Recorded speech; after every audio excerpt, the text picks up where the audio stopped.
August 10th planning meeting to order. Roll call, please. Anna here. Sullivan here. Frillo here. Lorick here. Gave a chair. Bizikowski here. Super here. All right, thank you all. That gets us to the July 27th minutes. If everybody please take a look. And when you're satisfied, there's no errors, omissions. We'll take a motion, please. Seifert moves to approve the minutes of July 27th, 2021. Anna seconds. Roll call, beginning with Commissioner Hanna. Hannah, aye. Sullivan, aye. Frillo, aye. Lark abstains. Gavich, aye. Bizikowski abstain. Seifert, aye. Okay. We have item 4 is significant common council actions. We had none. 5, Board of Housing Zoning Appeal actions. We have listed next report is August 24th. And our quarterly Parks, Recreation, and Forestry Commission action. Mr. Mayor, maybe there was one last night if you'd like. Oh, sure. There was a case on there. If you'd I wasn't sure if you guys were prepared for that. I know I was here last night, but could elaborate. Doug, sure, absolutely. Like. There was a case actually, and it has some bearing on the Planning Commission. There was actually someone was appealing a decision of the zoning administrator with respect to a home occupation in a residential zoning district. It was for the transfer of firearms. Our current code is very specific as far as what home occupation uses are permitted. It did not include firearms. I'm sorry, transfer of firearms. So that was appealed to the Board of Appeals after a good deal discussion, probably 2.5 hours of discussion. They felt that the parameters of the business lent themselves to consulting, which was within the permitted uses of the home occupations, and they did grant that appeal, which essentially allows that firearms transfer business, and it's not selling firearms; it's just transfer them from legal buyers to legal sellers to take place in that specific property in a RS3 zoning district. But the weapons themselves won't be housed there; just paperwork. Correct. There's a physical transfer, but they're all in cases. It's not like there's any training or demonstrations or anything of that nature. Okay. Thank you, Doug. Appreciate that. That was item 6 is our quarterly Parks, Recreation, and Forestry Commission actions. We will get a report October 26th, our quarterly report. That will get us into new business, and that is item 7A, and that is to review some conditions and restrictions for a request by Steve Papel, Revell Instruments, to rezone property at 441 West Ryan Road from B4 Highway Business to RM1 multifamily with conditional use for multifamily residential dwellings, excess of 4 units per structure. Carrie? Thank you, Mr. Mayor. This was recommended for approval at the last meeting, and we are talking about a proposal for a multifamily residential development should this move forward. They are proposing, as a recap, 4 buildings, 2 3-story and 2 2-story, for a total of 118 units. Breakdown is available on the screen there. As a reminder, there would only be access from Eagle Summit Road. It's actually Eagle Summit Drive. That would actually be extended to provide a secondary access point a little bit further south, and that would be for emergency services at their request, as well as to provide a little bit of additional access availability for the county property to the south. They did incorporate a clubhouse and some other amenities that are still being programmed. Underground and surface parking is at a total of 260 stalls, which is in excess of the code requirements. So if we turn to the conditions and restrictions, section 3 states that there should be a maximum of 4 multifamily buildings and a maximum of 118 units. Accessory buildings and structures, a clubhouse, and other amenities may be permitted so long as they are compliant with all applicable provisions of the municipal code and the conditions and restrictions. If we turn to section 4, just talking about that access and how it's prohibited along the entirety of the north property line along Ryan Road, and that access shall be from Eagle Summit Drive. Section 6 just states that this is a development that would be subject to impact fees per the code. Section 7 incorporates the setback requirements per the multifamily residential development code. And then section 8 is the time of compliance, and that is to begin within 12 months of the approval date of the ordinance, which would be the council's approval. There have been no objections to the proposed conditions and restrictions. There was one typo that was caught. Unfortunately, it was caught after the conditions and restrictions were printed for your packets, but it will be included in the Common Council's packet. It was simply saying that this was a PUD and not a conditional use permit, so that was caught. With that information in mind, there is a suggested motion for approval on the screen. Mr. Mayor. Thank you, Carrie. Before I turn it over to the commission, I will ask, we do have two residents, and I know you guys were you guys were here on the last one. Is there anything, questions you'd like to propose? And Yeah, I just have one question. we'll need your name and address, sir, for the record. Mark Drager, 320 West Trillium Terrace. The question I had is, I was trying to follow along with Carrie here as she was talking, but I did not get the beginning. I heard something about access to the south and to county property, I believe. And I didn't see where you were reading that from, if you were reading that. It is section 4. Access to Ryan Road along the north line is prohibited, and access to the property shall be from Eagle Summit Drive. It isn't a requirement that's in the conditions and restrictions that the Eagle Summit Drive be extended. That would actually be part of site plan review, which would be the next step in this. But we've had conversations with the developer as well as with the fire department, and the fire department is requiring that secondary access. The extension of Eagle Summit Drive would also provide a little bit closer potential future access for the county to access their property. It's not necessarily going to extend to the property line itself, but it would allow for that road to be extended so that they could get closer access. And they are not proposing any development on the county property at this time. They're still proposing for that to be passive at this point. Okay, I think I understand what they're saying. Just an access road, not So- coming through all the way to the subdivision. So as you look at that picture, Eagle Summit Drive or road will extend to the south somewhat, and the fire department needs a secondary access to get in there. So To get to the rear units, the southern. correct. units. So, wherever they deem accessible, Carrie just drew in a line. That's a possible entry point. Okay, for that's them. that's a good visual. That helps. The road could possibly end there. Again, that would be up to the fire department, developer, and of course our city, our planners. Okay, thank you. That's clear. Okay, with that, I'll open it up to the commission, starting with Commissioner Hanna. Any questions, comments? Yeah, I'm just actually trying to find out where is that Eagle Summit Drive.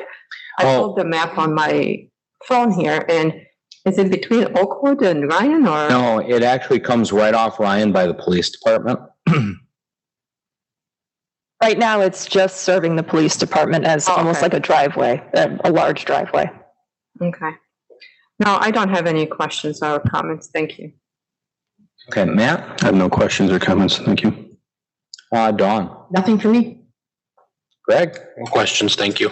Chris? Thank you. Fred? No questions. No, I am, I'm fine with the motion as it is for the conditional use on the multifamily, and nothing further here. Well said by staff, so thank you. Thank you, residents, for coming out. I appreciate you being here every step of the way, because if you have questions, we like to get them out of the way as early as possible. Sure. So, thanks. Mike, is there anything fire would like to state on this?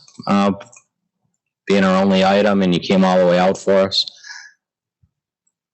Good evening, Mayor and members of the commission. Nothing to add, just as the resident did speak up on the reason for the access road, so hopefully that's understood of why we're looking to extend that road out for our access. So that's all I have. All right. Excellent. With that being said, we will look for a motion on 7A. And I move that the Plan Commission recommends that the Common Council adopts the condition and restriction as part of the conditional use permit for multifamily residential dwellings in excess of 4 dwelling units per structure on the property at 441 West Ryan Road. Guzikowski will second. Roll call, starting with Commissioner Sullivan. Sullivan, aye. Rulo, aye. Lorik, aye. Bukevich, aye. Guzekowski, aye. Seifert, aye. And I. Great, thank you all. Next up, we have a discussion with zoning code update. We've been doing these here and there when we have lighter agendas. And Carrie is going to lead this discussion and cover a section of our code that we're looking to update. So Carrie, it's all yours. We really like this to be more of a discussion, but I provided in an email prior to the meeting some sections that we still wanted to get the Plan Commission's input on. If there are other sections or portions of the articles that you would like to discuss, get clarification on, or even just kind of see how it would be applied, we can certainly do that. If there are no suggestions about where to begin, I would suggest we go in order of how they appear in the proposed code itself.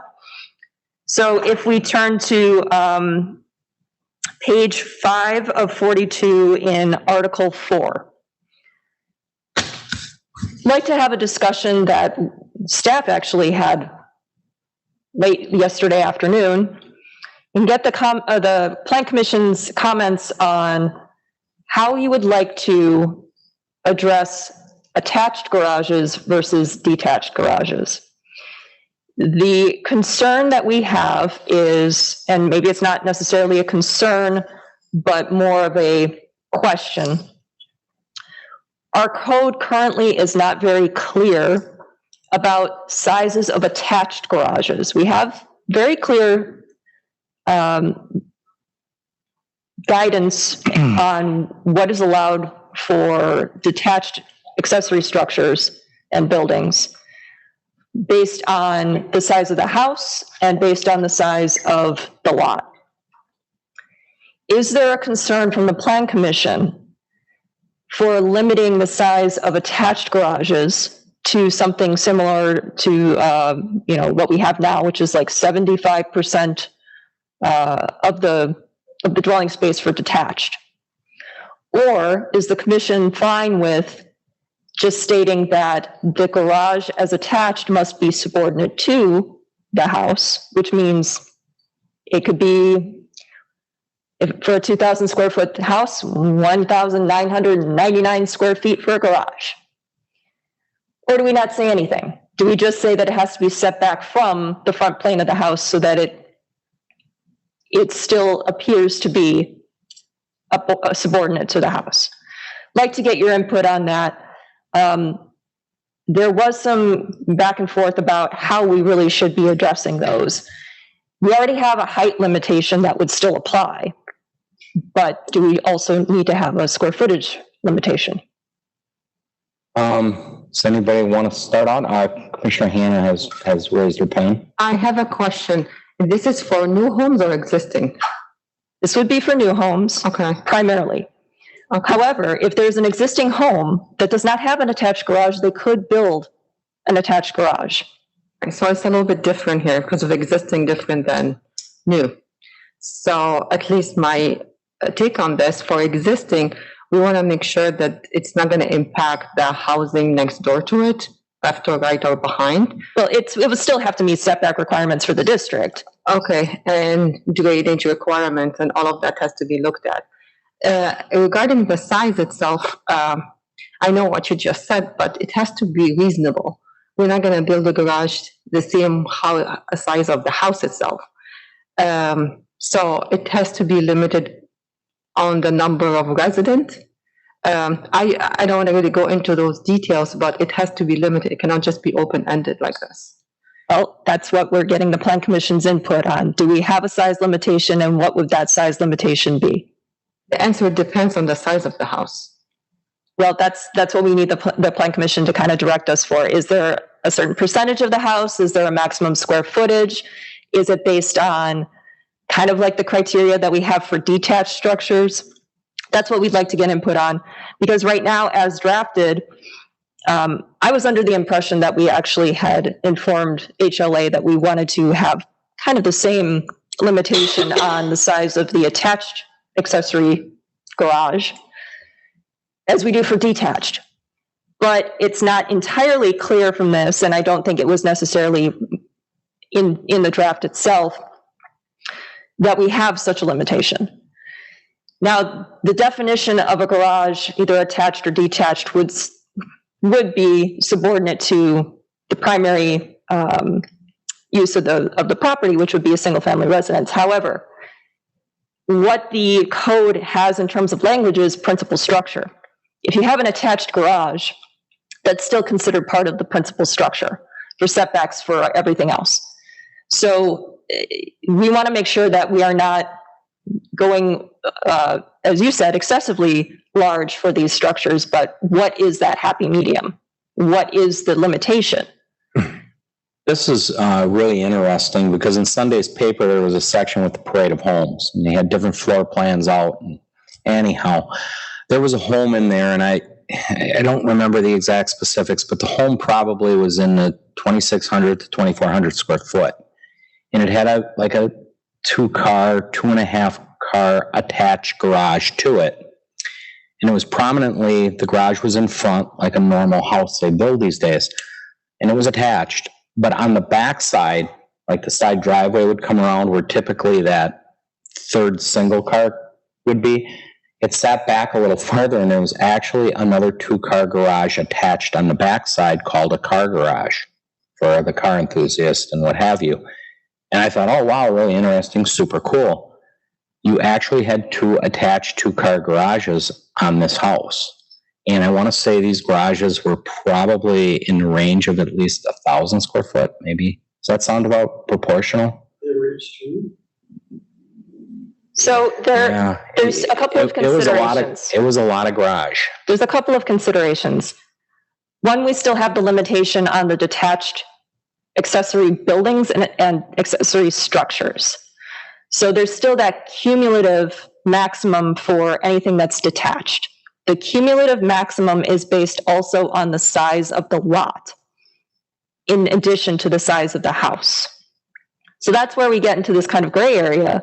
Well, if you have all those size limitations for detached structures, and that's really getting at lot coverage, making sure you have setbacks, making sure you're not completely covering your entire property, et cetera, et cetera. But there's not that same kind of limitation for attached structures. Now, we do have something on page 5 that limits the size of the garage doors, which would further kind of limit that overall size of the garage in theory. But we've seen some pretty creative folks. The other thing that we want to make sure that we absolutely avoid is any interpretation of attached that would be kind of what we have now, which is sort of a loophole. Well, do I just extend the roof out and have it just be like a covered walkway to my detached garage, but it's still attached to the house because I just extended the roof out? So those are all considerations to have. Is an attached structure, for instance, a 3-sided carport, at which point you just put a door in and then it becomes an attached garage? Does that matter? So those are the things that we've kind of thought of. Are those things that are concerning to the Plan Commission? And if so, what's the direction? What do you think is the right way to address these issues? And again, I think my definition of attached is probably a shared structure being a roof or a wall. So when we talk about the carport, like you said, and there's some along older neighborhoods in Milwaukee on 43rd Street that was kind of common probably when they did it. There's half a dozen homes like that. They're built out with that walkway, so you didn't get rained on, but it's utilized by cars or motorcycles. So I would almost have to say that that's attached. 2 walls going to make it attached. Do we specify 2 walls? I mean, there are different ways that we can get at what attached really means, but again, we've seen some pretty creative people come in for building permits to meet the attached structure definition. Again, we don't want to have, a 200-foot long, just kind of covered walkway to get to the garage. Right, I would agree. And, if I was that person coming in for the permit, I would argue it's a shared doorway into the home. That makes it attached. That would be my argument. And I could see that coming from the general public. Whereas if you came out of the house and you walked, whether it's covered by a roof attached or a trellis way that you put up, a covered trellis way. That would be my argument to say a common door makes it attached. But, I would say that at least one wall of the house needs to be shared with that. abut it. Yes, because you cannot have attached garage without having a common wall. At least one, could be more. You know, Carrie, you bring up a good point with that carport walkway. What if it is 50 to 75 feet long instead of 10 foot or whatever the distance is between the accessory structure and the main house? So I think if we go that route, we should put a limit on how far that can be. So, yeah, please. I was just gonna, I guess, add my 2 cents about the size. I think I'd be fine with it being outlined as subordinate, because between setbacks and overall coverage of the lot and things like that, I wouldn't want to limit it too much. We put an offer on a house with a 5-car garage. I mean, I would love a house with a huge garage personally.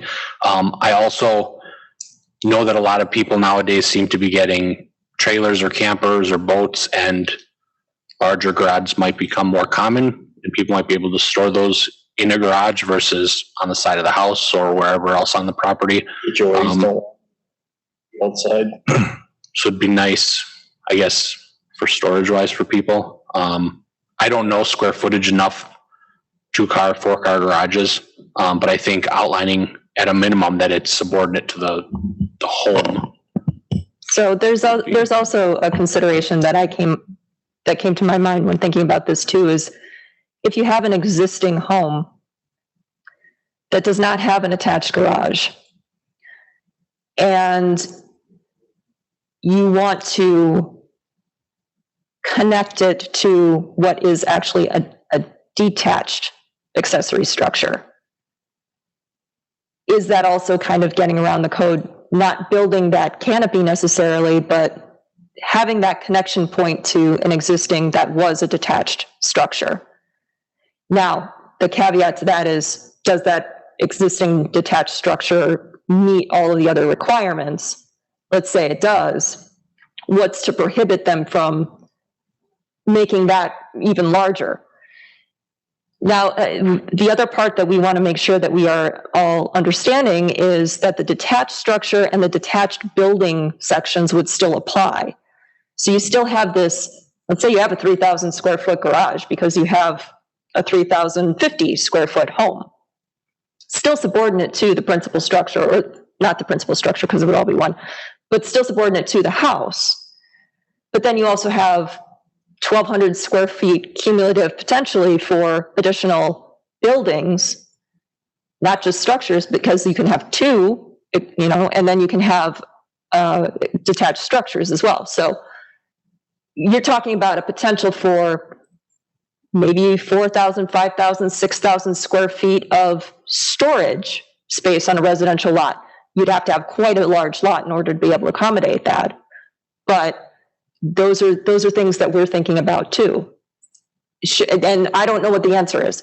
I don't know if it's, do we limit it to 90% of the house? Do we have a limitation? Do we say that it has to be,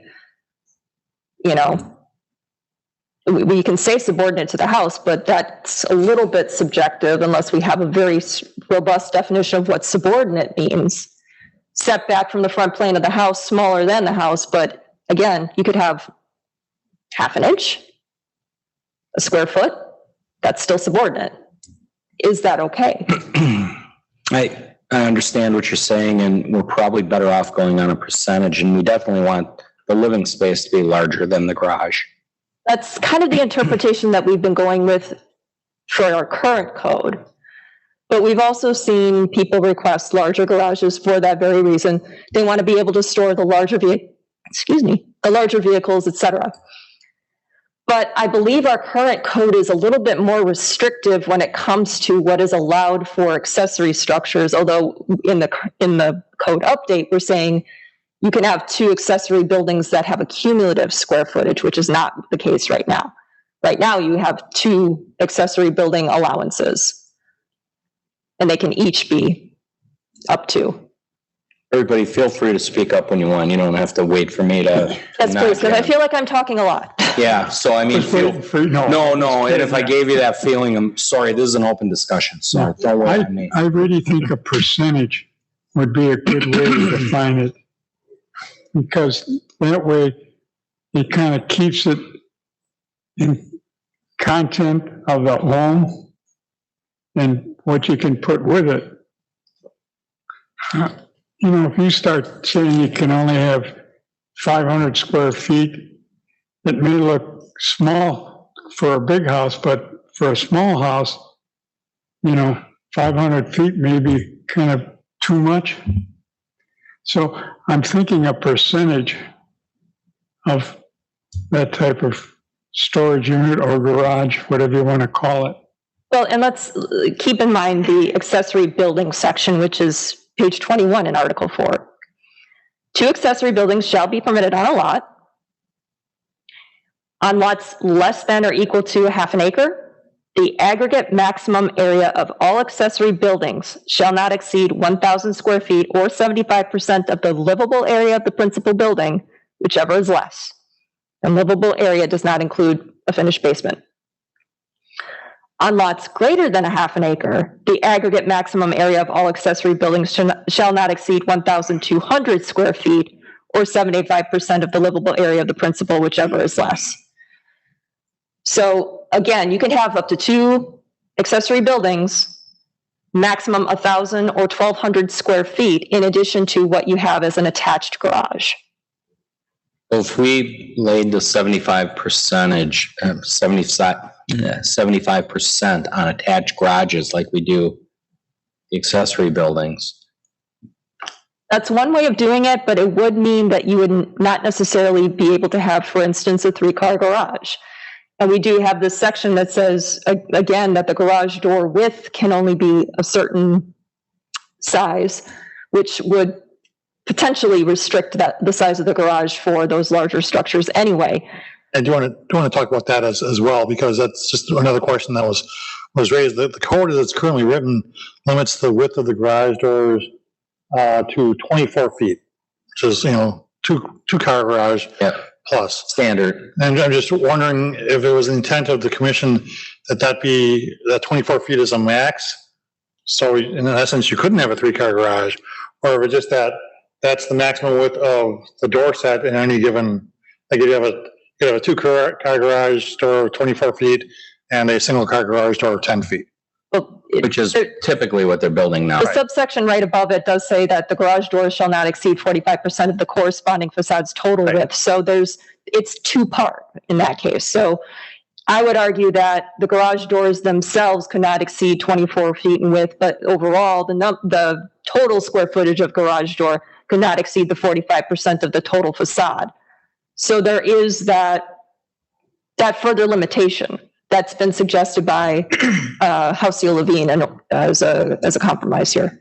I really think, though, the way that they're building garages now and the way that they could make it look, I mean, it kind of, with proper windows, if you had the space and you wanted somebody to have an 8-car garage, as far as the space of it, but just with 2 doors, I mean, if it had windows, I mean, it would kind of look like the dwelling. To me, it wouldn't matter. If there's 8 garage doors, that's one thing.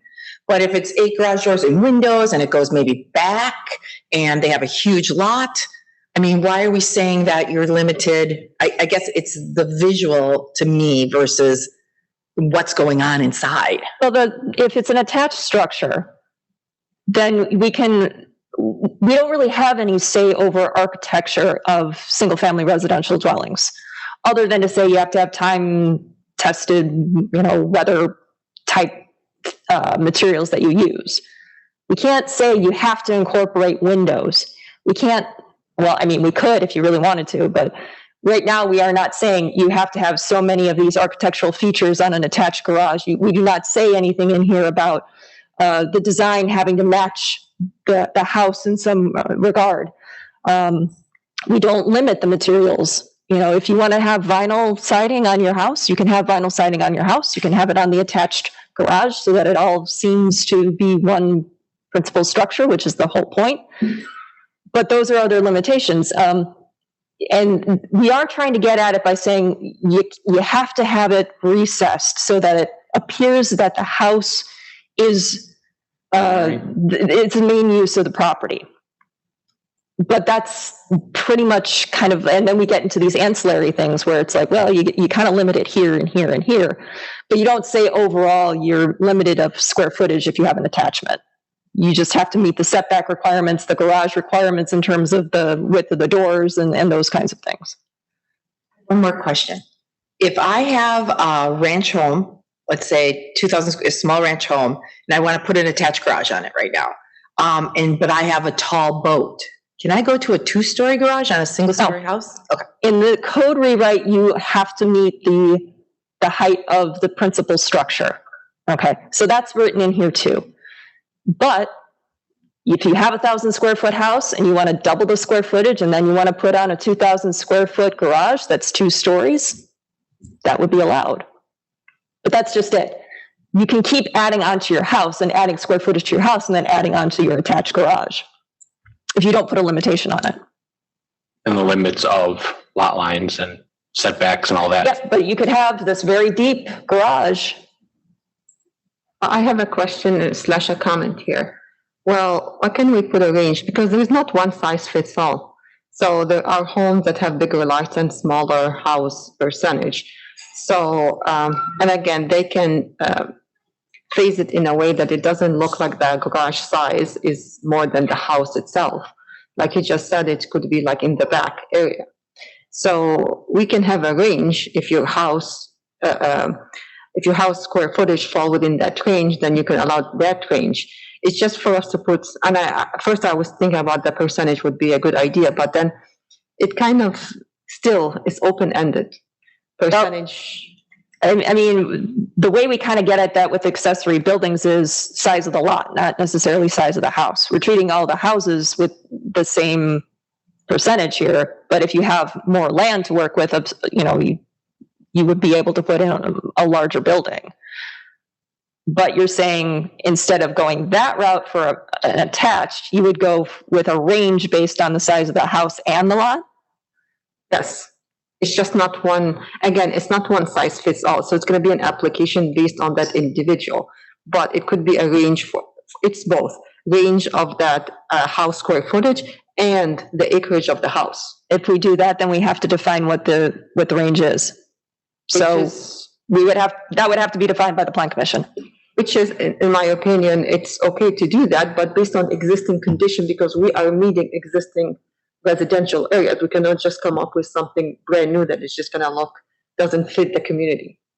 Well, we don't have that right now. So, I mean, whatever we come up with is going to be a little bit different and it may change the look a little bit, but we are trying to maintain, you know, the suburban feel of the neighborhoods and everything like that. So perhaps maybe just try to fill out the commission.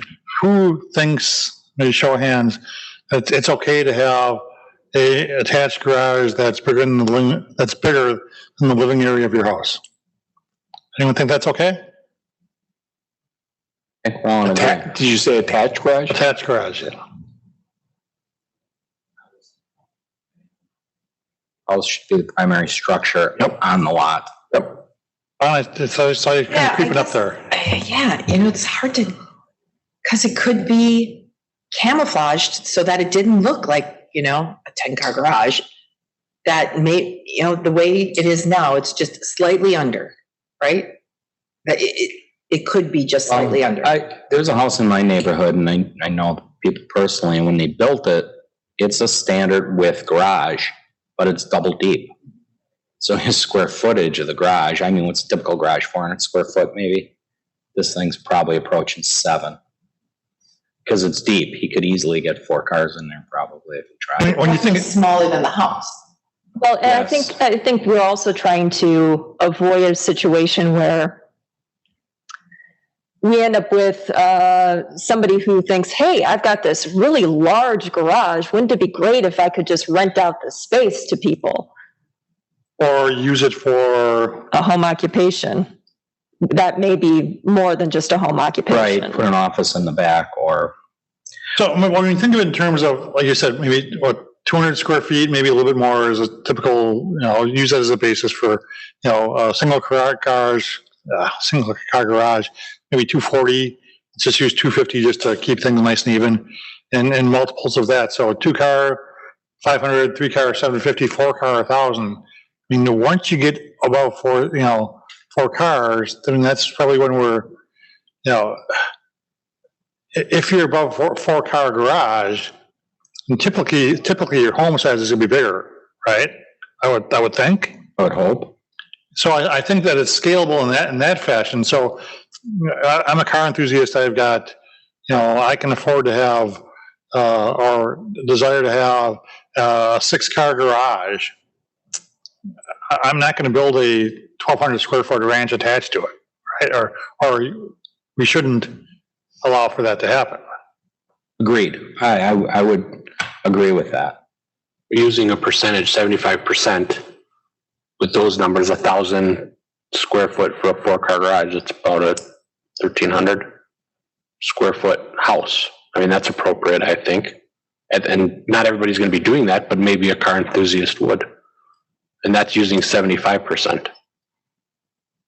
You're right. I mean, it's 75%. Not personally, I'm more favorable to the less than 50%. That just makes sense to me, but that's why we're asking the question. Like, and I kind of agree with Doug. A typical three-car garage is 700 square feet. The new ones they're building? Yes, what they are, Matt? 700 square feet. Okay. That's 50% of a 1,400 square foot home, which is what I live in, which is more than big enough to, house. I mean, I house 4 cars. We park 2 outside and 2 in, but we have a 2-stall garage. If I had a 3-stall garage, which would be the 50%, which Doug is speaking, on a 1,400 square foot home would be more than enough.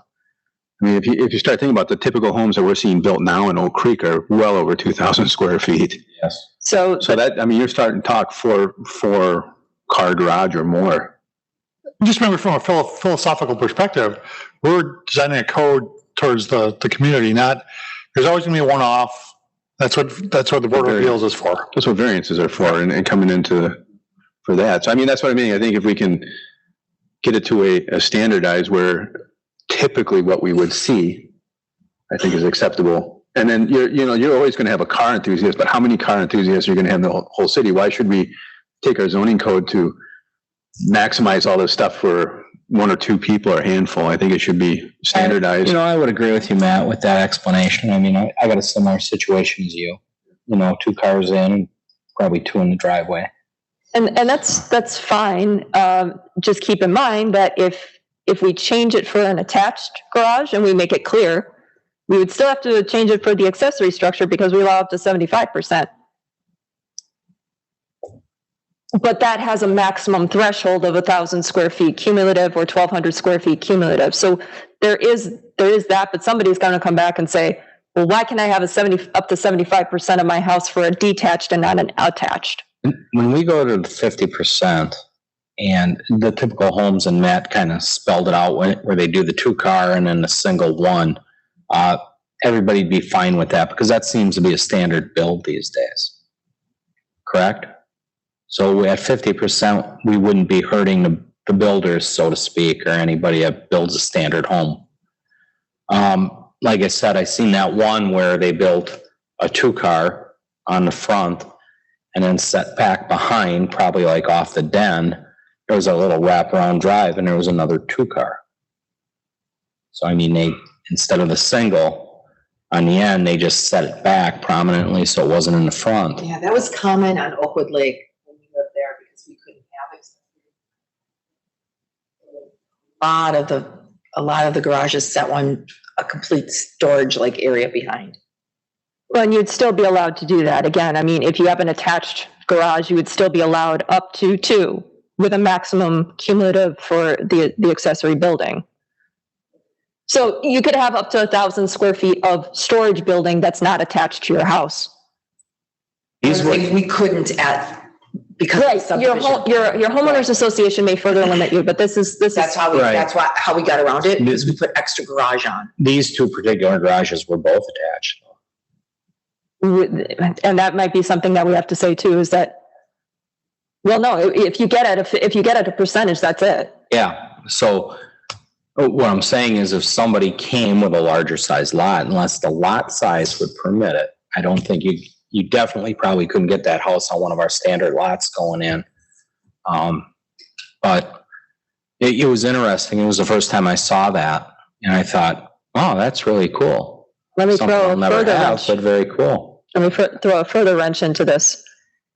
Let's say we have an attached, because they would have to be according to this code, accessory dwelling unit. Mother-in-law suite. You're allowed an extra up to 100 or 800 square feet in the house. Do you count that in the garage? Do you count that toward the garage space? I would say yes. Yes. Yes. If it is the lower 50%, that's not preventing somebody, say, somebody who owns 8 classic cars that wants to build, to come with a plan and say, here's what I'm proposing. 60% of the exterior of this extra large garage will blend in with the house itself and apply for a variance, basically. Whereas, Yeah, and unless the plan commission wants us to actually incorporate code that says something about the attached garage blending with the house, we don't have that right now. if they are just using that as an argument for right. variance, I'm not saying, but that could happen. It could. Because I think those type of people are going to be few and far between. So as he pointed out, we're not going to write the code for the few people that might want to do this. Right, exactly. So if we want to say 50% and subordinate to the house and all the shared common language that we have been talking about, perfectly fine. I just want to point out that, again, we've got that section for the accessory buildings for detached that say up to 75%. So even though there's a size, a cumulative square footage limitation for that section of code, there is still a little bit of a conflict there that says, well, you could potentially have a larger detached garage than an attached garage. True, but then didn't we limit accessibility? Still have to have an access to it. And we kind of went over that a few months back, didn't we, about accessibility to get back there to those structures? Well, yes, and I'm just pointing it out to the Plan Commission that it could be a potential conflict. They could go and get a variance for it, but if you're comfortable with that language being as is with those size limitation for the cumulative section, if that's okay with you, we can proceed with the 50%, and I can have them come up with some language for the attached. I think they should be consistent though. Attached and detached. Well, how about I do this? Because I may be complicating things unnecessarily. I'm just trying to think of different scenarios that I'm trying to avoid. We can't avoid everything. As Doug said, at some point we're just going to have to bite the bullet and say this is the code, and for those sections we can either come back and do an amendment, or people have the option to go and get a variance. Let me take a few moments with our consultant to see if we add in this 50% language that we've been discussing for the attached, and see if there would be a lot of conflict with the existing language for the accessory, or if we're just if I'm muddying the waters here. Let me get her opinion on how much of an issue it could be creating. It may not be a problem. Which is, I think that's perfectly fine. I'm putting myself in the shoes of someone who has a detached garage and I want to have more space for whatever storage I want. So I'll come to you and I was like, well, you're giving me that limitation, but yet if I had more money or whatever you're going to call it, excuse to go have an attached, you're giving me more space. So you're kind of discriminating between me for detached versus attached. What's the difference except the wall between me and my dwelling? Right, and that's what I'm trying to say. Is it really going to be an issue like that? We still have a limitation on the accessory anyway because it's cumulative. So you could have up to 2, but up to 1,000 square feet for both. So you get to pick and choose. In that case, you have more of an option there, or you can attach it to your house. I mean, this is kind of like a suite of options, if you will. And am I creating more of a problem than it may be? Possibly. That's why I want to talk to HOA. I don't think so. I think the question you have to ask yourself, is that reasonable? Is it reasonable in the vast majority of the properties in Oak Creek that essentially a 4-car detached garage or two-car detached garages isn't going to be enough to house the stuff that you have. Maybe after that point, maybe you need to look at finding a friend in Caledonia or Raymond or something like that who's got a barn. I think that the question and that's what I approach that from the perspective of what's reasonable. Obviously, it's going to change for everybody, but when you look at and talk about an cumulative, so let's just say, okay, I can have, in most cases, you can have a 3-car attached garage. I can have 4 other spaces essentially in detached buildings or structures. That's the equivalent of 7 cars.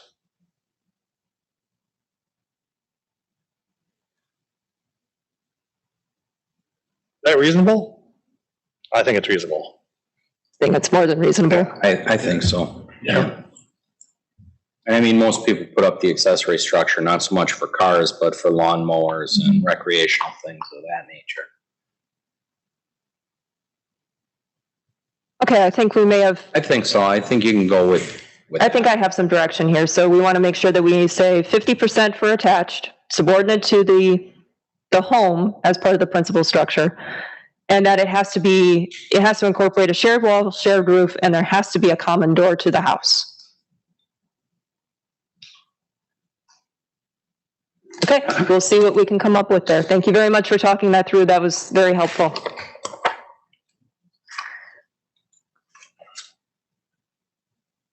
I would like to know the people who have a 7-car garage, though. I do have a friend up north, and he's rather well off. And when he redid his house, the house kind of sits here. He had like a 3-car attached, and he put another 3 or 4 bays kind of on an L. And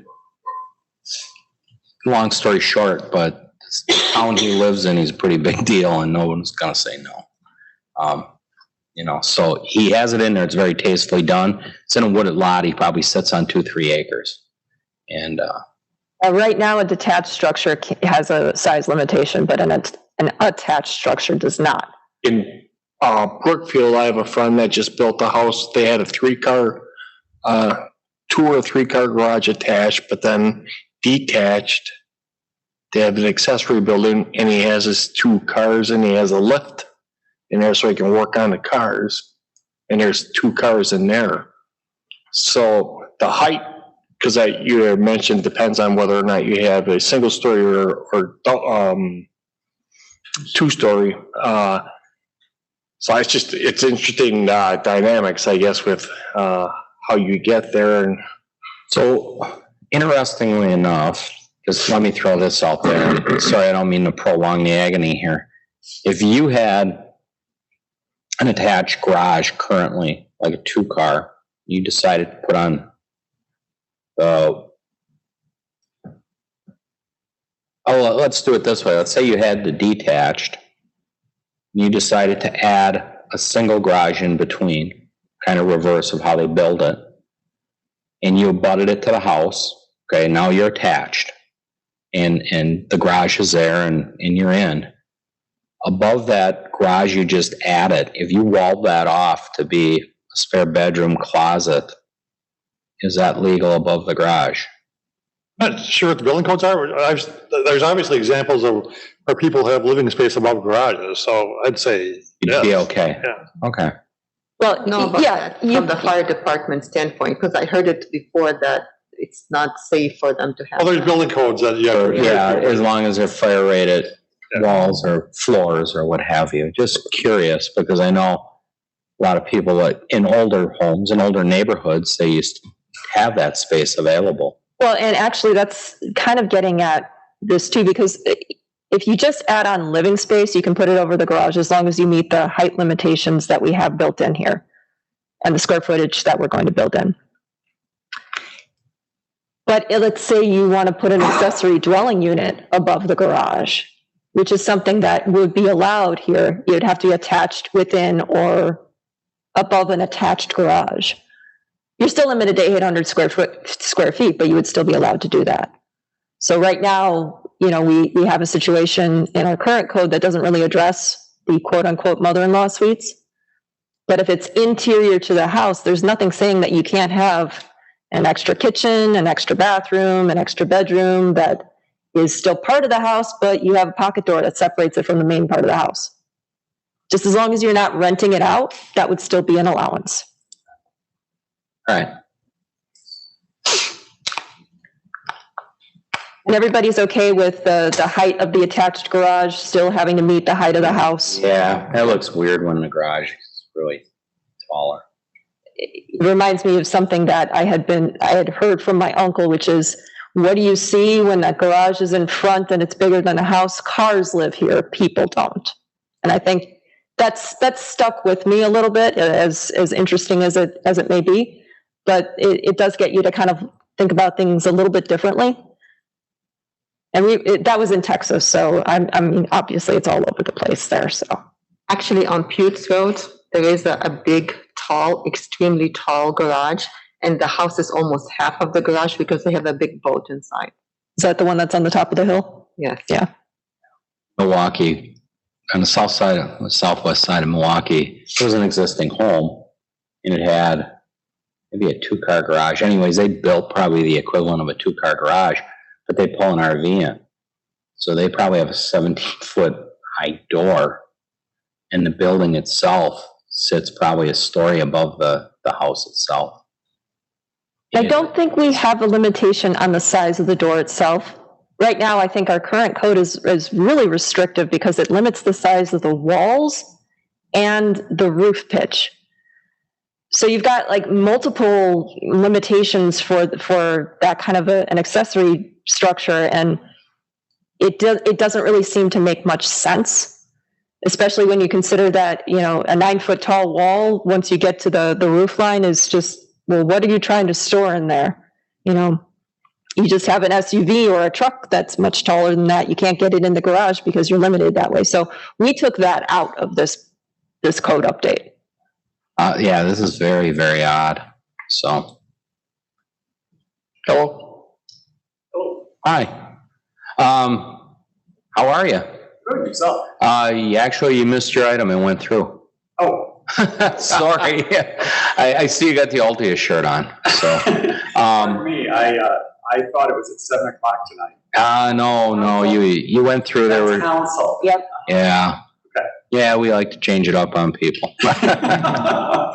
No, just kidding. It went through the zoning change or the conditional. Well, pardon my error, but thank you very much. Oh, no, not at all. If you want to stick around, we're doing a zoning discussion. You're more than welcome. Sure does. You don't. Yeah, you'll get a letter from me by email. If not tomorrow, then the next day. Great. Okay. Sounds good. Thank you. Yep. Have a good evening. Have a good night. Okay. Were there any sections that you wanted to discuss that I did not bring up in the email that I sent? I want to give you guys the opportunity to raise any issues that I may have overlooked. Nothing hugely on my end. Any No. commissioners, anything? No. Matt's giving me the no. All right. Christine's giving me the no. So did anybody want to talk food trucks? Yeah, let's talk food trucks. Let's talk food trucks. It's another thing that's becoming the popular norm. So food trucks are in a couple of places. The first one is on page 18 of Article 4, if you want to turn to that page.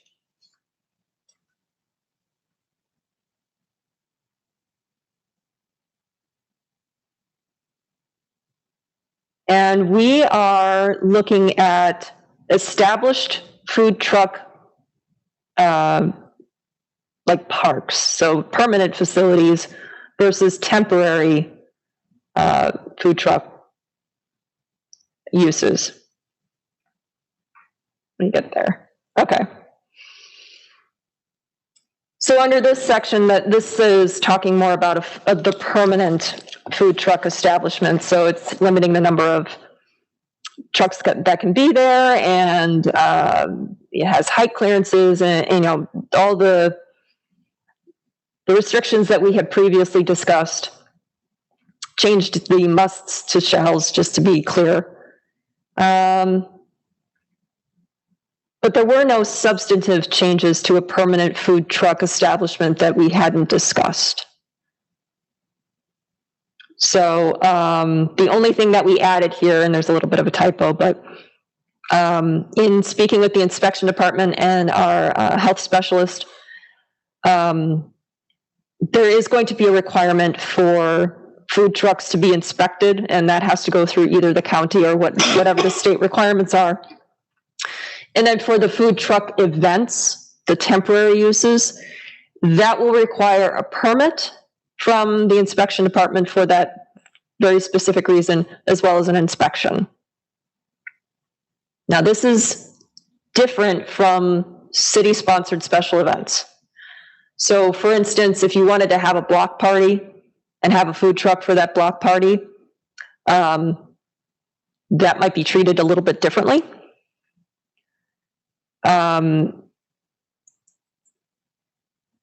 And if you wanted, let's say a business wanted to have a food truck event on their property, that would probably be a temporary use, which is not this section, it's a different section. I guess, Carrie, I'm a little bit confused.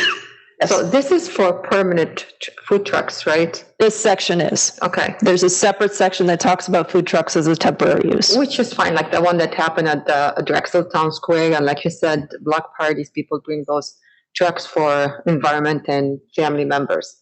So we're talking about this permanent. Do we have anything similar like this, will even suggestion, or just looking for the future? This is not something that we currently have in the city. It's something that has been requested a couple of times, but nobody's ever actually submitted a concept for Plan Commission review. It is common in other parts of the country. There are a few permanent establishments that are in Milwaukee. I'm not going to say this right. Zocalo. I had it right? Okay, Zocalo. Yes, okay. That's a food truck establishment. There's a couple of food truck parks in Colorado. There's at least one in Austin. There's quite a few in Philadelphia. Yep. Yeah, they're becoming more prevalent all over the place now. Actually, in Texas, they're putting them up all over the place. A lot in Pennsylvania. Just trying to think, Washington, California. I've seen a bunch of these places. Now, they can be anything from, in other places, a gravel parking lot that has just a couple of food trucks around it and some picnic tables. In fact, that's how the one in Austin that I'm familiar with got started, and then they moved to a more established location with pavement and hookups and all that other stuff. They could be more elaborate. Now, of course, we have some limitations here, so you're not going to get like, state fair here, for instance, but there could be something that has a pavilion and the food trucks are lined up around the pavilion. You'd have permanent bathroom facilities and things like that. So an actual food truck park is what this section is getting at. Okay. What about if we were ever to do a permanent beer garden? Would that be separate and apart? Okay. So I see you have separate electrical service, so they would need power hookups, so they ain't running the generators. Would they need water? Yes. They would need water hookup and waste, sewer? Most likely, and in something like a permanent food truck facility, because you'd have to provide restrooms, you're probably looking at an actual building for that. Yeah, minimum of 2 permanent restrooms, so you would have to have water and sewer. I know this has nothing to do with our code, but I would take it that the food truck would have to rent it by season, and the spaces would help to, the cost would be cumulatively equal to maybe a brick and mortar square building that would occupy that site. The question, how would we address that? Yeah, I don't know what the economics of those. Because I mean, we're impacting brick and mortar businesses pretty well by providing that, or, depending on what the rental fee is, and you really can pull up stake year to year. I mean, you would be talking about the ability for food trucks, a maximum number of food trucks based on hookups. Correct. So, just say you got 10, 15 in the park.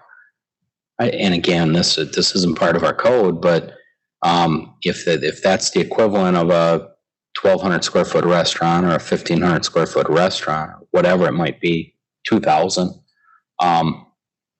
whatever taxes we pay. I mean, we're taking an impact. 15 food trucks is going to take a lot of patrons away from brick and mortars that really put down roots here and committed to the city. And in one sense, it may. I think where we need to get a little, not concerned, but just we need to make sure that, like, for instance, we don't have a food truck park and then someone builds a building that you can sit down and eat in, because that's a restaurant. We shouldn't, and at that point, they shouldn't be competing on that level unless you're using the same standards as a restaurant.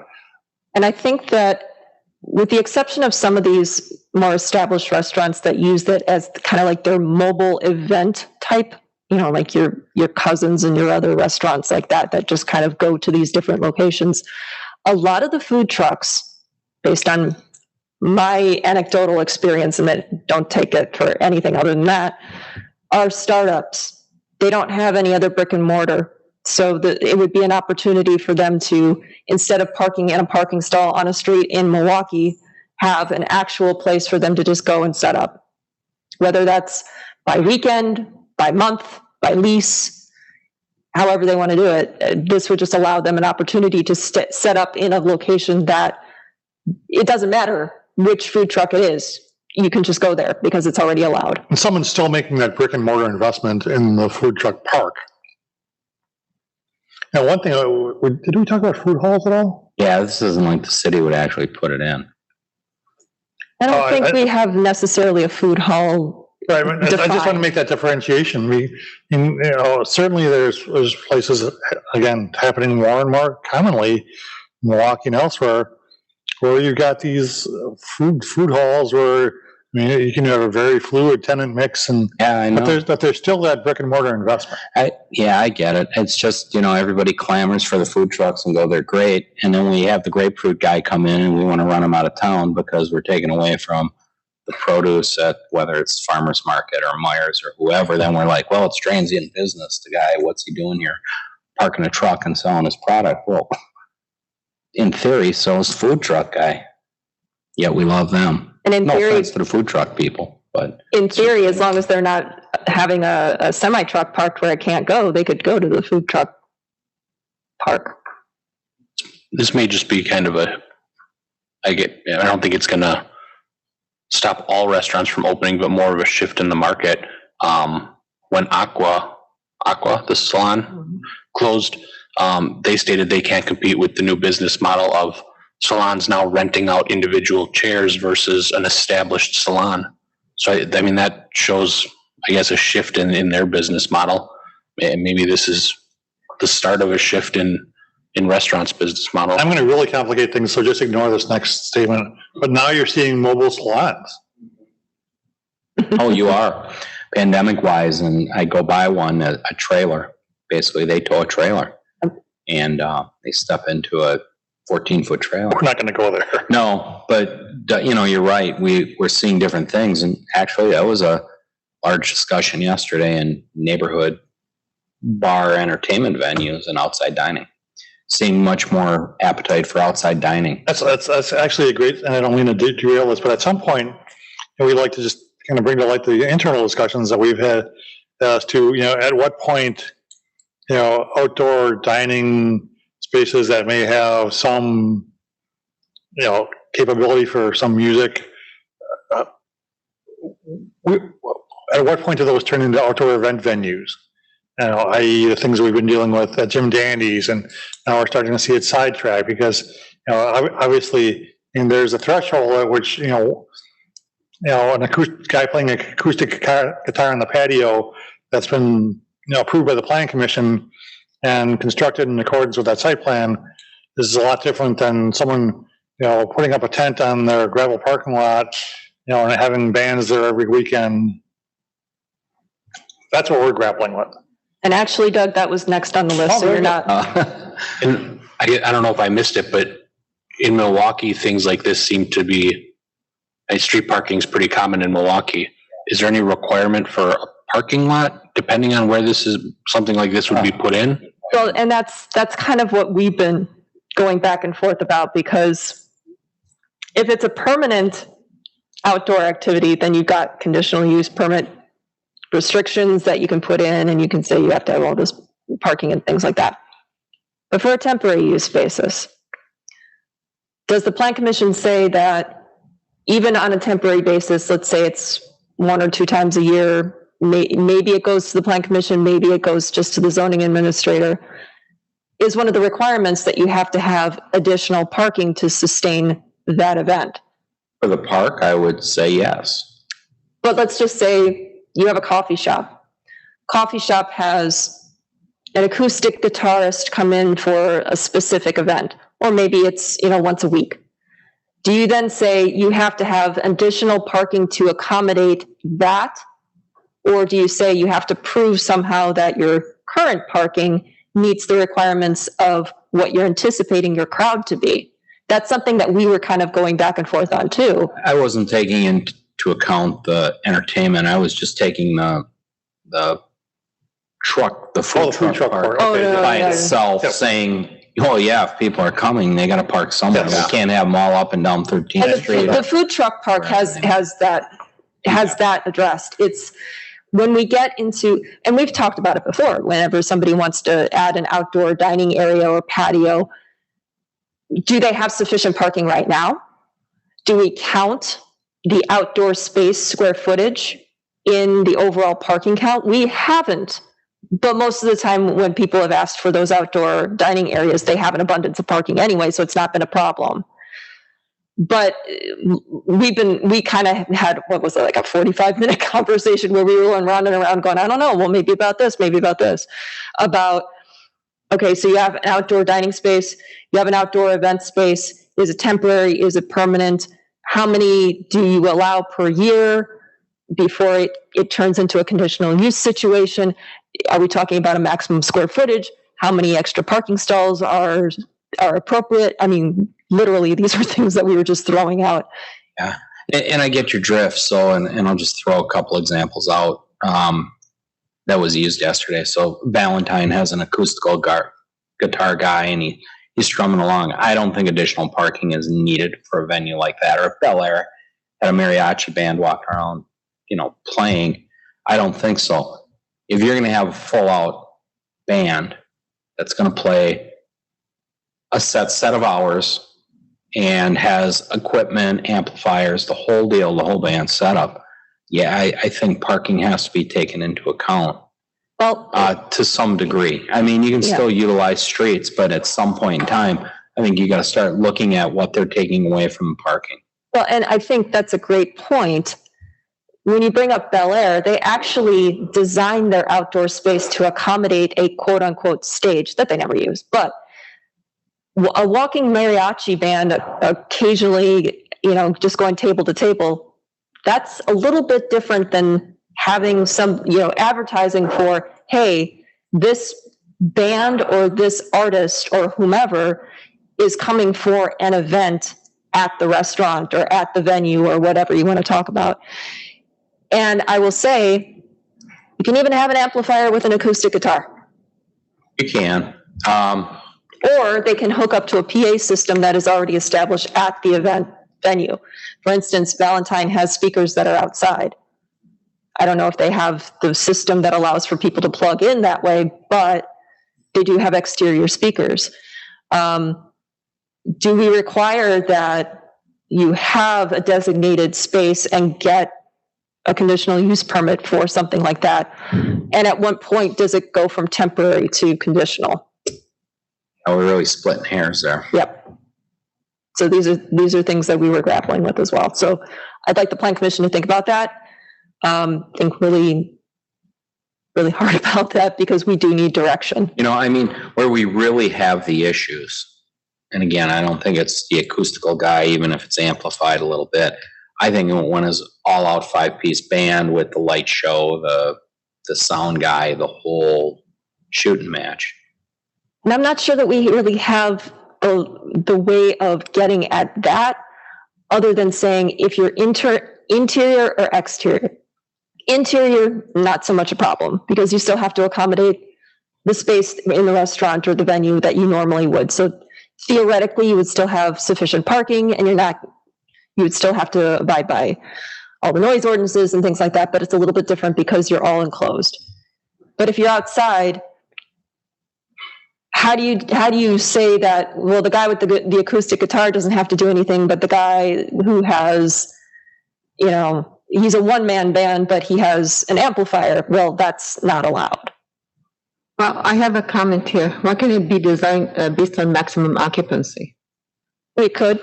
Yeah, I think because you can cap it, like 100 vehicles here for one day or whatever that may be. So maximum occupancy will have to stop you from breaking your head. Should I do this for this one? They can have it. They can have the permit to do whatever they want, but you have a maximum occupancy for all those trailers to have that much number of parking. Well, we're not talking about trailers or food trucks at this point. Yeah. We're talking about if somebody wants to have at their restaurant or venue outside entertainment. Yeah, I just use it as an example. Yeah, understand. But those are things that we have. capacity doesn't work if you're in an outside venue, and I'll put the cellar out there. They increase their capacity on the lot by doing the outside, but if you go in the building, by fire code, there's a maximum. But do we kind of piggyback on that and say, yes, you have outdoor space, therefore you have to accommodate the parking for that extra space? And do we say that has to be the same as the number of stalls that would be required for enclosed space? Do we say it has to be a little bit less, a little bit more? What are the requirements here? All things that we don't have answers for right now, but all things that we had been thinking about. It's pretty enforceable at some point, parking on public streets. We were discussing that yesterday with a neighborhood as to how to handle the streets, and we came to the conclusion that a plan, just as if they do something in town square, has to be done through PD and everybody that way. Right, and I guess that's kind of the point we want to make, is if you as a business owner want to do this, think about it, plan it, let us review it, and we'll approve it. And if the planning commission, when they approve your bar or your restaurant, would have you approves this outdoor event space, then, unless you kind of exceed that event space, you can use it in accordance with the planning commission's approval. Right, because, we also had discussion, we want these businesses to grow. We talked about changing models. And we never want this to be seen as, Oak Creek's against live music or outdoor entertainment. That's obviously not the case, but that's how people tend to frame that. No, I agree. It was good discussion yesterday, but again, we got some direction for Lori and those in zoning, so. So it really goes to those places that, either, just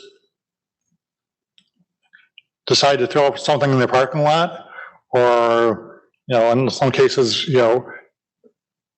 add things without planning commission approval and then use those spaces. Those are the places, those are the situations we're really trying to get at. But ultimately, we want to get these people in here and work with you. Yeah, if it works for you, if it works for the neighborhood, absolutely. That's a great thing. But it can't just be a unilateral decision by you that I'm doing this. And then, we've seen how many issues that can cause. No, you're absolutely right. And that was the gist of the discussion yesterday as well. So we're trying to look for that happy coexisting medium.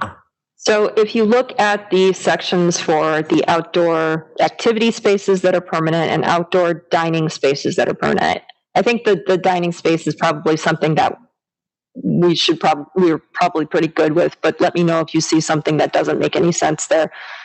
It's the outdoor activity for permanency that we're looking at here. This does not say maximum number of activities per year or anything like that. So we do still have that temporary use situation. What is the appropriate number per year? Does it matter what the size of the venue is or what the what type of activity is going to be outside or event or what have you. Those are things that we could have, days of discussion on, but we need to think about what those restrictions or requirements are going to be. There's an outdoor event space that doesn't have number of events limited, like it's a permanent thing. Is there any way to put in, I guess, decibel levels? I know that there's a noise ordinance after hours, but we learned from this last time that the neighborhood was complaining even throughout the whole weekend, that it's just loud all weekend during the day.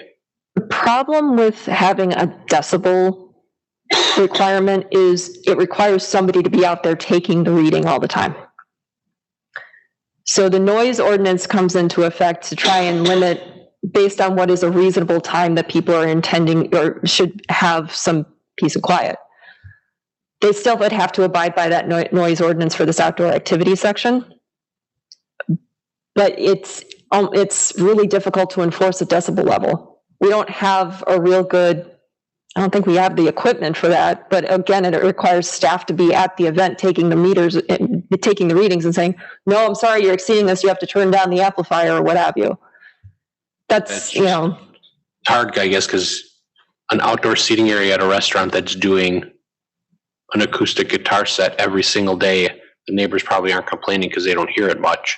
Whereas if they're having a live band every weekend, it's going to upset a lot of people. And in this case, a permanent outdoor activity area or a permanent outdoor event space, I believe that's a conditional use.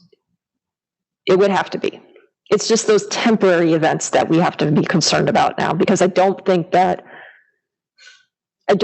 we have that specifically in the code right now.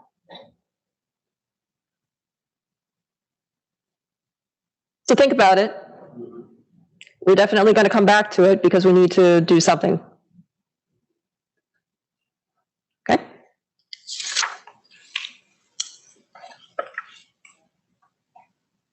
And like I said, we discussed it kind of at length there, and Lori has some notes on it. Staff can take a look at what those neighbors deemed accessible or acceptable, and kind of start to base it off that. So the temporary use section is, where does that begin? Temporary uses begin on page 37. And we don't have to go through all of this because we've gone through this before, but that's where the second section for the food trucks comes into play.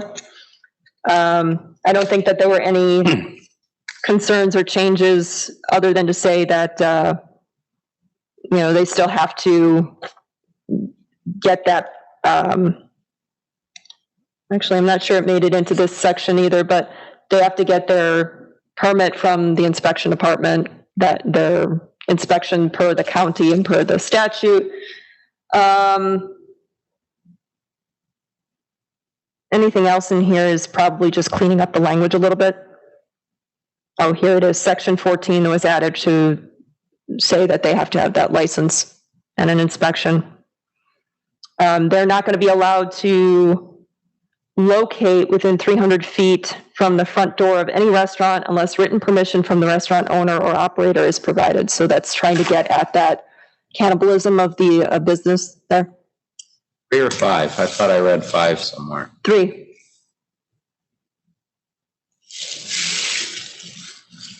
In this section, it says 300 feet. That was in the food truck park. Possibly. Yeah, I think it was in the park.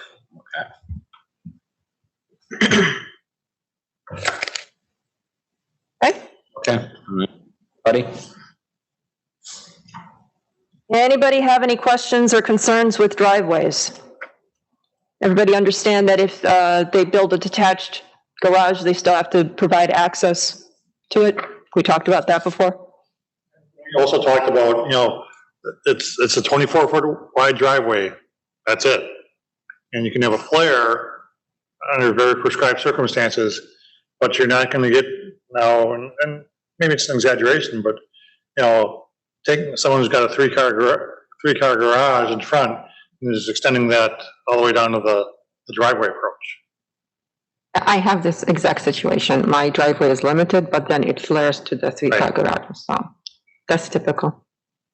So we do have a diagram showing that. I'll open it up here in just a second.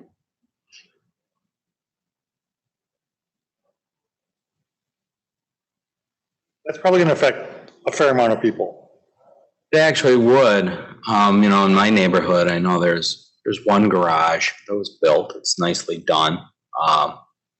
It doesn't have a driveway access nor.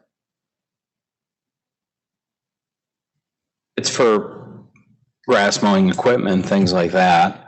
Of course, he'd be grandfathered in. Right. That's a really important point too. I mean, there are going to be a lot of legal non-conforming uses. Yes. Happens whenever you change the zoning code. So if you took that particular picture, Carrie, showing, and in the far back left corner, let's just say towards the far left back corner, somebody decided to put up a one-car garage. They'd have to prove that they have vehicular access to it. Now, that's for a vehicle. You want to put your riding mower, your four-wheeler in there. Then would it fall under the classification of shed, and how big the shed can be? Accessory structure or It would be an accessory accessory building. structure. Yep. Okay. And I think that's a great illustration. I mean, that's essentially what you get as a new single, if you're looking to expand your driveway, that's the standard.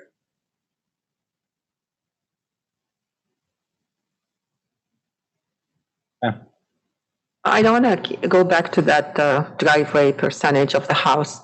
What is the other neighborhood community use? Do we know? Like Franklin, for example. Do we have any idea what Franklin uses? No, you're just talking about regular driveway width? No, not for drivers. I'm just going back to the to the garage sizing. Oh, yeah, I don't know what Franklin's code says. I suspect that it probably doesn't. Doesn't have any? I suspect that that's the case. Because their code's probably very similar to our code. And I believe that they're actually looking to redo their UDO development ordinance. Yeah, the reason why I'm asking, and I have a lot of friends who live there, and it seems that they have a lot of consistency. They don't have that many variants between garage sizes, or something is bigger than the other. So it makes me believe that they have something in their codes. I'm just guessing. I don't know for sure, but I think it would be nice to figure out our neighborhood communities.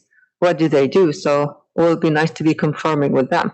It's not going to hurt to know. Well, agreed. And I believe even just Waukesha has an overall square footage limitation for detached structures. And if I remember correctly, they don't have a limitation on attached garages, but I believe their detached allows up to like 720 square feet or something like that. I don't know. Well, and Houseo Levine did take a look at other standards, and not just throughout the state of Wisconsin, but throughout the country, to see what the trends are.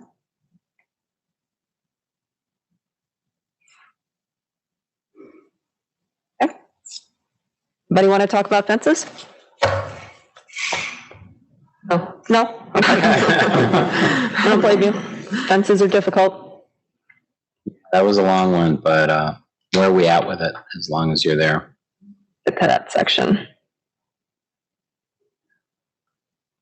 Page 39, if you're following along, in Article 5.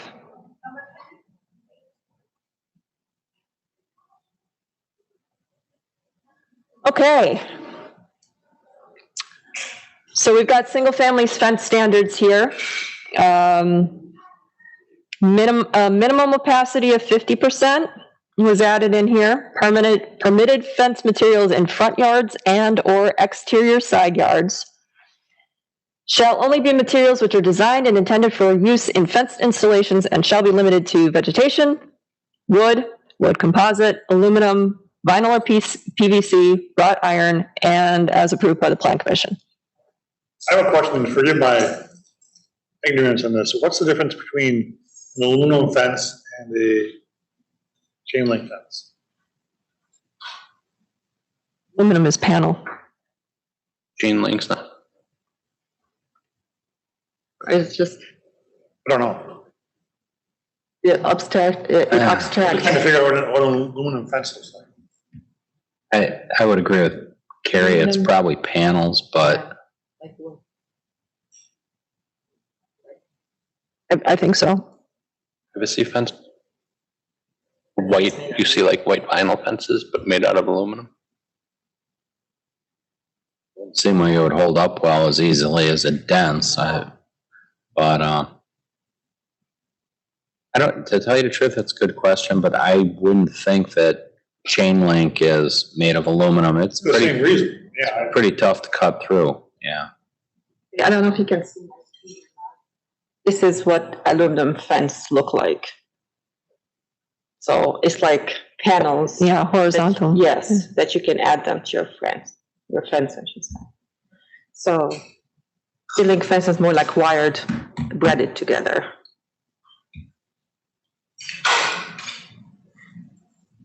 Look it up, it like just, it goes, decorative fence that goes around a pool, just a thin.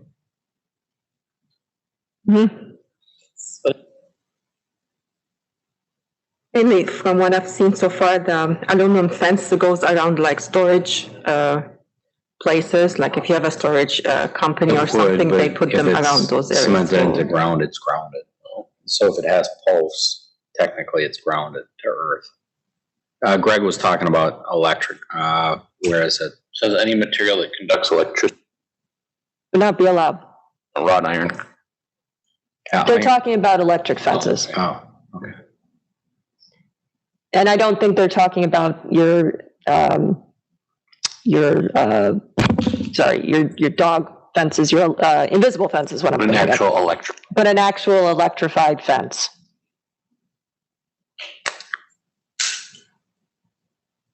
Those types of fences would only be allowed in an agricultural district. Now, electrified doesn't mean that you wouldn't be allowed to have like a moving gate that would be fobbed or something like that. That's not what it's getting at.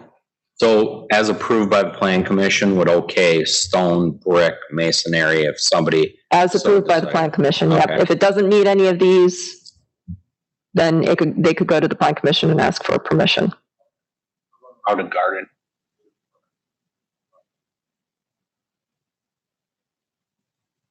If I don't know about it, I don't want to know about it. But this would, I would say it's a perimeter fence that would not be allowed. Go out there busting people for garden fences. Yeah, in his case, that's not a perimeter fence. Isn't that dangerous and should be removed? It's no different than having one in an agricultural district, just putting it around the garden. But if a little kid run into it, so it doesn't hurt? It'll zap you and it'll be like getting a shock. You could touch it. touch it with grass even. I've never seen one of them. I'm just imagine my kids running and touching it by accident. They wouldn't touch it again. Yeah, it's like getting a pretty strong shock, but it's not going to really hurt them.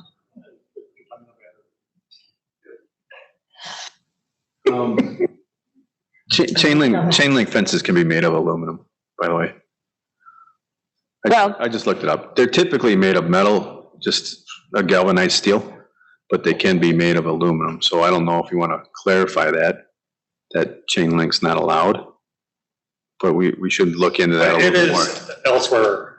Yeah, I just say as far as in the front or wherever, we're trying to, eliminate that. it says coated chain link may be utilized in rear yards only, just above that section. Okay, I just want to make sure.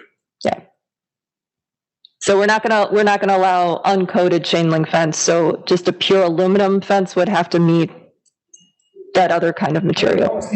Yeah, and vegetation, because I know we've got some instances where you got vegetation which acts as a fence, but if somebody wants to plant vegetation is essentially as a barrier we have to come and get a permit for that? No. No, I would say that this is not, Up a row of hedges. so maybe what we should clarify here is that vegetation is allowed but doesn't require a permit. If you want to plant a hedgerow and act as a fence, you're allowed to do that on the property line, because I know we've had questions about that before. I think that's what this is trying to get at, is a natural vegetated barrier. But you're right, permitted is not the right word there for vegetation.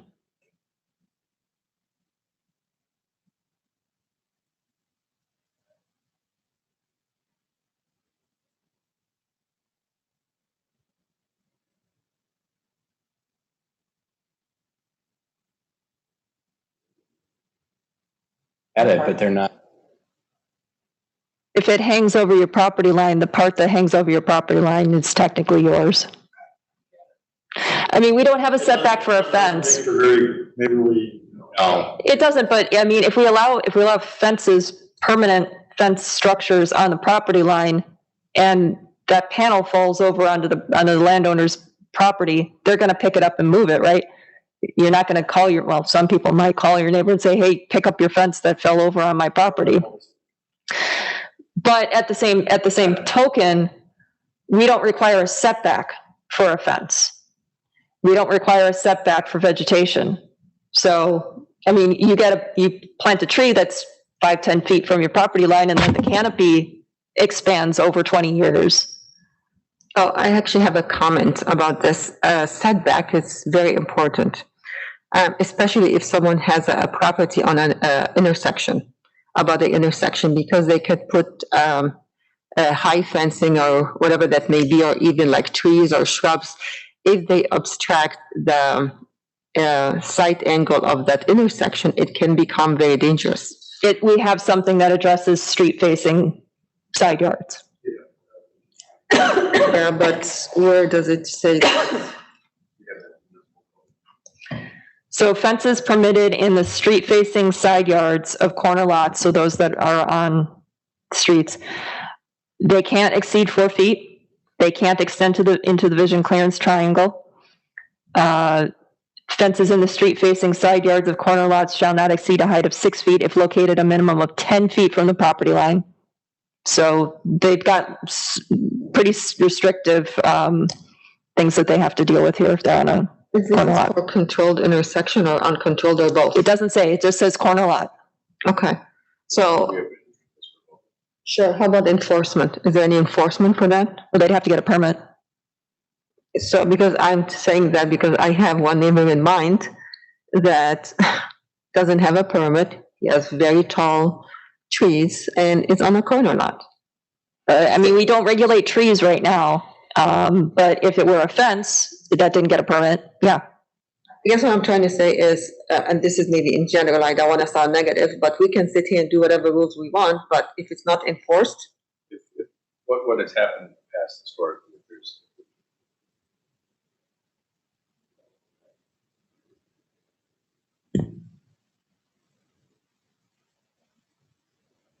Homeowner can move it, or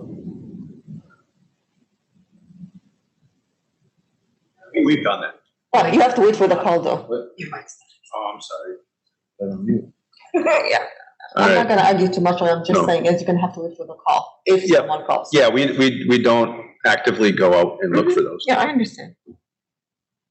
Who wants to talk about signs next? I've been waiting for that all night. I'm sure you have. This is fun stuff. But signs are the last section that I have flagged here, so.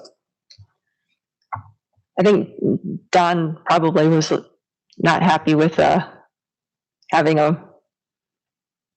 Oh, by the way, he did get back to me. He was on vacation and he apologized for Oh, okay. not letting you know. I thought maybe he was mad at me for scheduling another work session. No, he was, That was a joke, by the he was way. pretty disappointed in himself the way it sounded by that message, so. That's perfectly fine. It happens. Okay, so I don't really want to go into too much of signs. I just want to make sure that everybody is understanding the signs that we are going to be allowing, what the restrictions are, how to measure them, does anything look out of place? Did we get everything that the plan commission wanted to address? Can you, go back a little bit on Yep. those dimensions? And, So these are for measuring sign area. yep, go down on the examples. So, the bottom row middle. Don't we currently just draw a rectangle and consider that blank spot above where it says sign? We do. So now we're gonna modify that. We are. Which is great. I agree with Dawn. I think that's a good idea. Yeah, Greg's pointing to the upper right, our upper, I guess that'd be your upper right. That kind of curved sign. No, opposite that end. The L-shaped, Yeah, but the background still would be a triangle. Yeah. So the reason that I think it was for ease of, it was probably for ease of permitting, ease of understanding, and then ease of, just, I had another one, but I can't remember what it was. The one with. Ease, just ease. It's easy. The one Just with the do a arch, box. the one with the arch. I understand the box and they're gonna lose something. Would it be just as easy to angle that up and make it, like a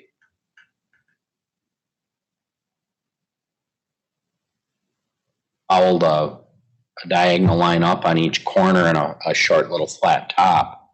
I'm going to say that we're probably not going to see a whole lot of signs like this, to be honest with you. And the reason that we're not going to do kind of angular things like that, you're still going to get dead space there that you're going to be penalized for. This is probably the one section that I would agree with keeping just the boxed for ease. We just don't want to do the math.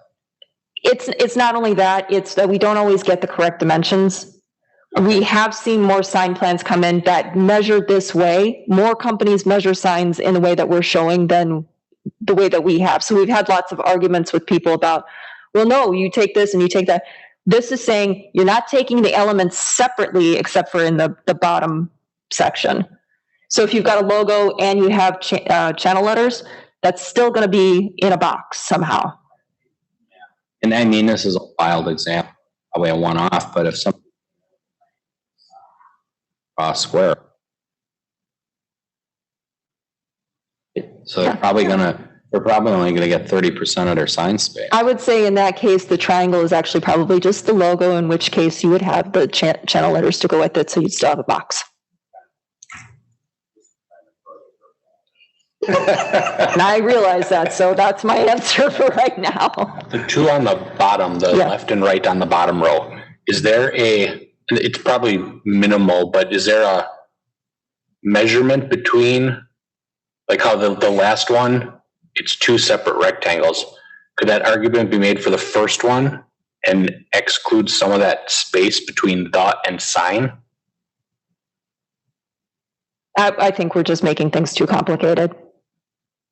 We've seen people try and do that. There's no reason for it. One question, maybe you have already answered it. Is there any maximum percentage or minimum percentage to be used for the sign so it doesn't take the whole rectangle? Okay. This is just saying how we measure. The maximums are spelled out. Okay.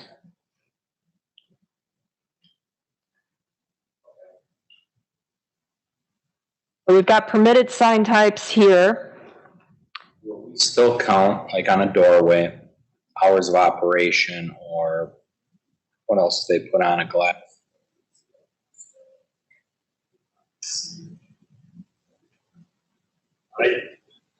So, but I'm not 100% positive.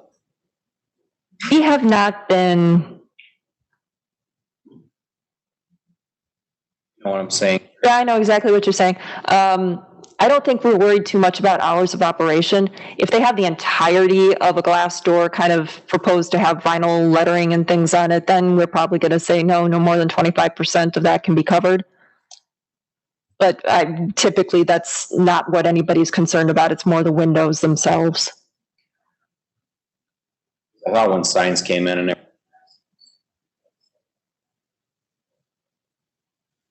If it's excessive, but if it's literally just name of the business, hours of operation, address, or, telephone number and website. We're not going to sit there and penalize them for that. Now, if they have like an opaque square, then that gets into a little bit of gray area, and we ask them to just take it out so that you can have that clear, just the letters. You want that specified in here? If it's not in here, we can certainly do that. We just ran into it here at Town Square where people were behind the windows hanging a neon thing.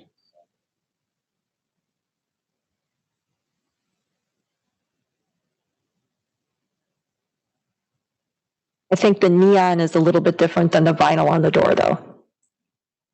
And Drexel Town Square being its own animal is, we're not applying that specific kind of code to the rest of the city. So we have the wall sign examples in here, and okay, so we have something that says building address as well, but I think that's just for the wall sign. That's not necessarily. Yeah, that's just saying that if you have an address, it doesn't count toward your overall signage on the building. I think the commission's apt to see quite a few appeals in the first year or so after this goes into effect, because there will be a lot of changes. In some cases, the sizes are going to be restricted beyond what we have right now. I think that's going to be only natural.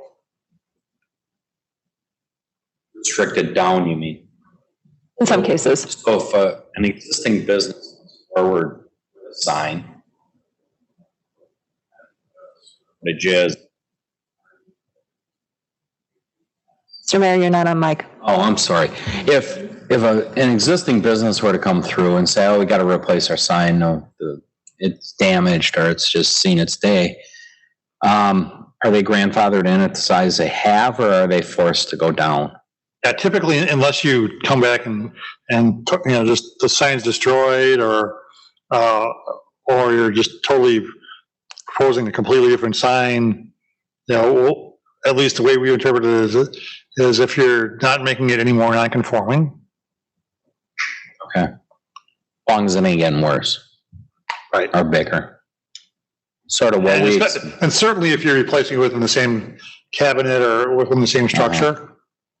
Sort of well, this is an extreme, but we experienced that at Steinhoffel's. That was actually larger than what was allowed, though. It was grand. No, that's its own animal too, because it was in a 1980s PUD that had sign allowances that are much different than what we've had in the last 20, 30 years, because it went based on linear frontage of the lot. So that was its own. The name of the bank is changing, and they have some corporate signage that's structurally different from what was there before. Yeah, then we're going to apply the new code. Okay. Refacing an existing sign, we've said is. Yeah. Not okay. Right. All right. Thank you. The only things that I would say would be slight caveats to that is if they change a pole sign, and we always encourage people to go from a pole sign to a monument sign.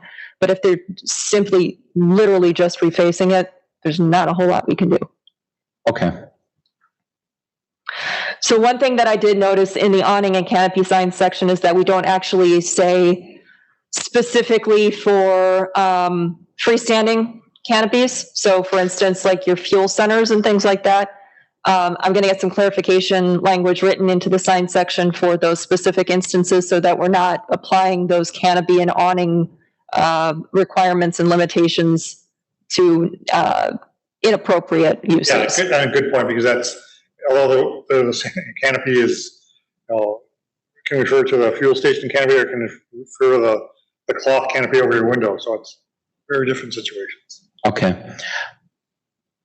Let me ask you, okay, I'm really getting it kind of off beat here, but, and I'll use Bel Air as an example because they have this, and I guess Valentine as well.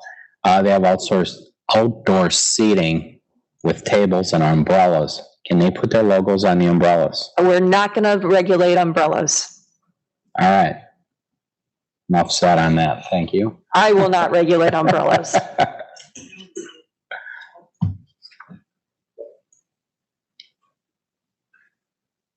All right. I have nothing further to really discuss. I would just like to encourage you to really take a look at these code sections, digest them.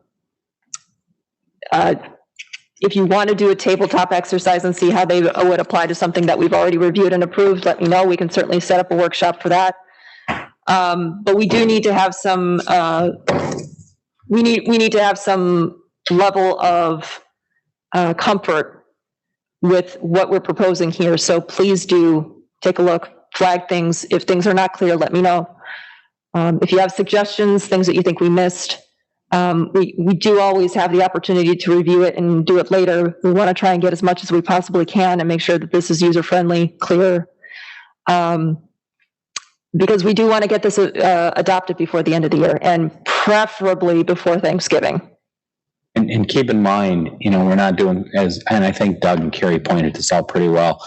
This applies to the whole city, just not spot cases. So we want to serve the greater majority of the city than just a couple car enthusiasts or things of that nature. We're always going to get people who, I didn't know this was happening until it's already been adopted. And what we're trying to do, we're going to have about a month or two where we have a public comment period. It will be posted to the website. We'll make sure that social media is populated and people will be able to come in and take a look at a copy of the code if they want to. If they want to request a copy of the code, they can certainly do so if they don't have access to online or what have you. We do want input on this. We will be soliciting comments specifically from the business community, particularly when it comes to signs, to make sure that we're not entirely off base here. So I would just encourage you all to, if you have contacts in the business community, or if you have contacts for people who you think will be interested in this, let them know that this is coming. We have often had public outreach situations where we get very little input until somebody comes in for an application. We want to make this as user-friendly, again, as possible, because this is for the community. This is everybody's community. I was going to ask you the same question. So are you going to put like a survey online to get people feedback and input in addition to the flyers? Yeah, we talked about doing a survey. The problem is people will probably not take a survey on just a general zoning code because it's too intangible. I'm just thinking about the topics for exactly that, like we just discussed, about food, permanent food trucks, locations. What do you think about that? So it probably won't be a survey, but we are definitely going to have either a 2-page kind of brochure or an executive summary saying, or some kind of, we haven't fleshed it out yet, something that alerts people to what's being changed, specific things that are going to be changed. And then probably hyperlinks to those specific sections, in addition to just having access to the full document. There will be materials like that. We just haven't fleshed that out yet. But as far as the survey is concerned, that's a little bit difficult to do, even with the business community. I mean, just asking them about what do you think about the sign section is even just finding questions that would work like that. It's really just going to be soliciting comments. Yeah, see, I lived here for over 10 years now, and I've never think that I've seen any brochure in the mail telling me that there's something going on. The problem with doing brochures in the mail is that, one, it's difficult to just make sure that everybody in the community gets it. It's a lot of printing and things like that, which is why we're pushing more toward the social media. And because this applies to the entire city, I mean, the only way that we could really do anything that affects the entire city is to put it in a tax bill, and that's too late. We could try and coordinate with our publications like the Acorn and the Current, but sometimes those publication schedules are off, so we might not get the comments from that in a timely manner too. All things that we've thought about as well. We've tried doing open houses and just trying to get people to come in and do stuff like that, but it's incredibly difficult to get people to get involved, and especially when it's something as dry as the zoning code. I find it interesting, but I'm weird, so a lot of other people are going to be like, unless I have something that is specific to me at the time, I'm not going to care about it. And especially in this virtual world nowadays, we don't want a big pack of people in one room too. Yeah, public participation is something that that has been a challenge. All right, I want to be mindful of everybody's time. Really, thank you very much for all of your input. I am here if you have questions, and please do, if you see something, let me know. I want everybody to be comfortable with this because as soon as it gets adopted, we're applying it. So with that in mind, there may be some changes to the staff report as they go forward, just to kind of make it a little bit more user-friendly to you. For the first couple of months, I may just say these are code sections that you'll want to reference whenever you're reviewing these materials. And again, if you wanted to do a mock review of anything, let me know. We'll set up a workshop. When is the deadline to come? I would say if you can get me comments by the end of the month, that would be preferable because then we have a good 2-month period in which we can wiggle the public comment period and still meet the goal of getting it adopted by Thanksgiving. I'm going to be gone for the next meeting. Okay, thank you. Thank you, everybody. All right. Before we adjourn, announcements. Dawn, anything on the farmer's market you want to get out there? Nope, we're gonna start week 10. Week 10, so halfway there. A lot of vegetables going on out there. Good attendance. So if you haven't been there, try to get there this weekend. Anything else going on? Beer garden? When's the beer garden? Not for a couple weeks. Not for a couple. It's coming up. Keep it on your radar, but we will have in our series of pop-up beer gardens, the next one's coming. 10 days-ish. So, okay.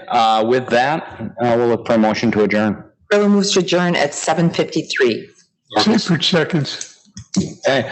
Roll call, starting with Dawn. Grillo, aye. Laura, aye. Gavich, aye. Kuzikowski, aye. Separate aye. And I. Sullivan, aye. Great. Thanks, staff. Appreciate it. Kind of a long night, but necessary for a short agenda. Yeah, that's right. Well done, as always. Thank you.